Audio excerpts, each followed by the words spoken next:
and I knew I was going into an electric wheelchair, and I didn't then want to use it. And it's so demoralising, and it just sunk my mental health to the ground. So I got to a point where, August 2014, where Julie found that what I was researching, by accident or by fate, whatever you want to call it, ever so slightly I was going to drive it into the water, into the lake. There was about 6 months where I just sat in a chair then in the corner of the room, not wanting to be being a burden on everyone, not telling anyone, wouldn't let her tell anyone.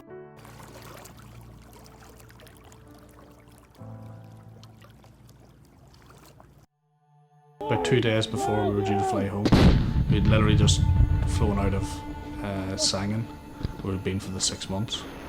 Got back to Bastion, and just started feeling as if I had the flu and feeling really unwell. And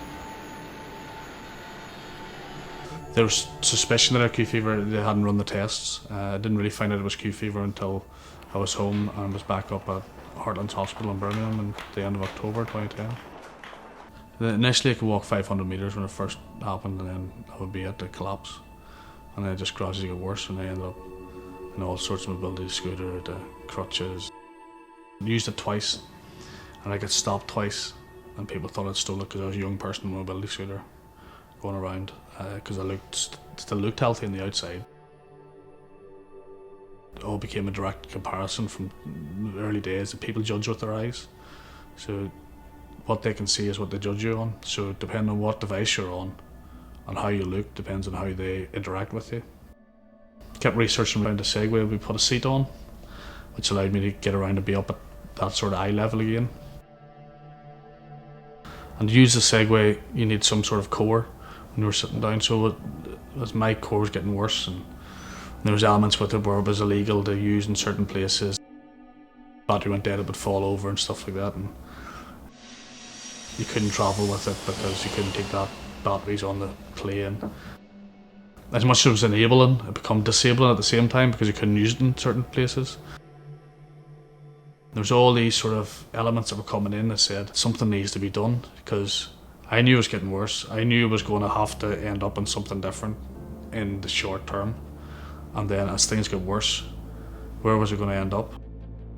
I met Brian Meaden at a charity function with the Royal Marines. I got talking to him, and he thought it was great.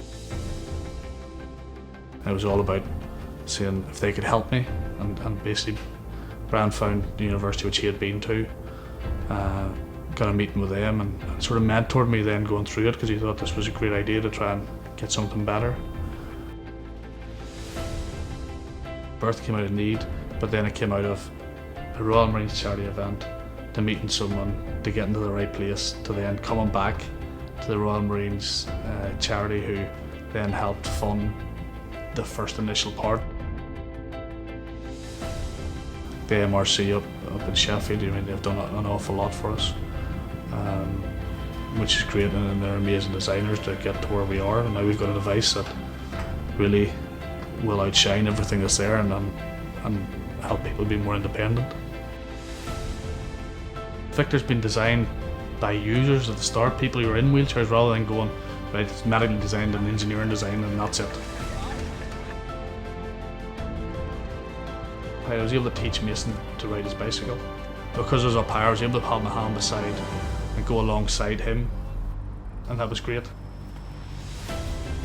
And he thought it was brilliant, and I was able to be a dad again, which is really important, because it was things that I would miss out on. There's not many people who get the opportunity to change thousands and millions of lives, and we've got that opportunity. And to say that day where you see people using it, it'll be a very proud day if they see someone's life get better.